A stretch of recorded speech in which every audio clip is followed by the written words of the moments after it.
Une fois connecté à votre compte, voilà l'interface de la page de France Visa qui s'affiche. La procédure, elle va se faire en 3 étapes.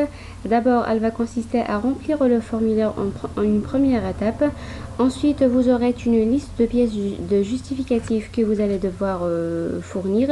Et en dernier, donc, prendre rendez-vous.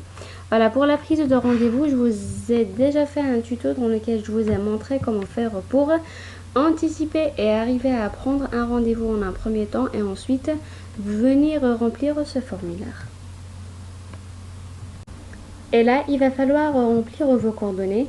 Donc d'abord, ce qui est relatif à votre séjour, le lieu de résidence et de dépôt de la demande. Donc ça serait plutôt en Algérie. La ville de dépôt de la demande, ça serait selon votre cas si vous êtes rattaché à TLS, Annaba ou Oran, ou bien VFS Alger. Le type de visa, donc pour les étudiants, ce serait plutôt un visa long séjour supérieur à 90 jours. Et la destination principale, là, ce serait plutôt France métropolitaine. Et par la suite, pour ce qui est de votre document de voyage, c'est-à-dire le passeport, donc vous allez devoir renseigner l'autorité émettrice du document de voyage. Ça serait plutôt, donc dans votre cas, c'est fait en Algérie. Et ensuite, vous allez devoir sélectionner quel type de passeport, si c'est un passeport ordinaire ou diplomatique.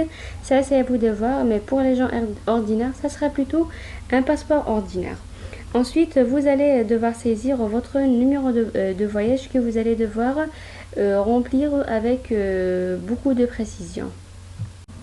Vous allez devoir renseigner également la date de délivrance de votre passeport et sa date d'expiration.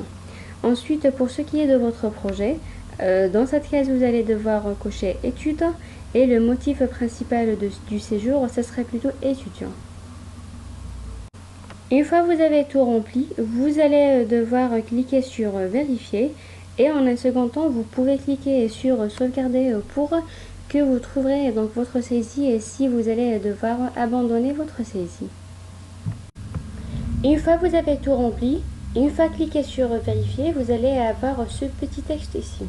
Et à ce moment-là, vous allez devoir cliquer sur suivant. Ensuite, vous allez devoir renseigner les coordonnées, vos coordonnées d'identité, à savoir le sexe, votre état civil, votre nom, votre prénom et la ville et votre pays de naissance. Il faut renseigner également votre nationalité, votre numéro national d'identité que vous pouvez trouver soit donc, sur votre carte d'identité ou bien vous pouvez le trouver sur votre passeport. Il est composé de 12 chiffres je pense, il est assez long. Voilà, ensuite vous allez devoir renseigner vos coordonnées, votre adresse, le code postal, la ville, le pays et votre numéro de téléphone ainsi que votre adresse mail. Ensuite, vous allez devoir renseigner des détails de votre identité. Si vous résidez dans un pays autre que celui de votre nationalité actuelle, ça dépend de vous. Et également par rapport à votre famille, est-ce que vous avez des membres de la famille ressortissants français ou bien si vous avez des membres de votre famille qui résident en France. Là, c'est en fonction de votre cas. Ensuite, vous allez devoir également renseigner votre activité.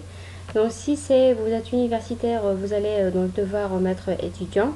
Et si vous êtes salarié, vous allez devoir juste renseigner ce que vous faites. Voilà, donc si vous êtes architecte ou ingénieur, voilà, selon votre cas. Et ensuite, une fois que vous allez cocher cette case en tant qu'architecte par exemple, vous allez devoir renseigner des coordonnées relatives à votre employeur, à savoir le nom, l'adresse et son numéro de téléphone ainsi que son email. Et ensuite, vous aurez à renseigner des informations quant à votre dernier visa. Donc vous aurez là juste une question, avez-vous déjà résidé plus de 3 mois consécutifs en France?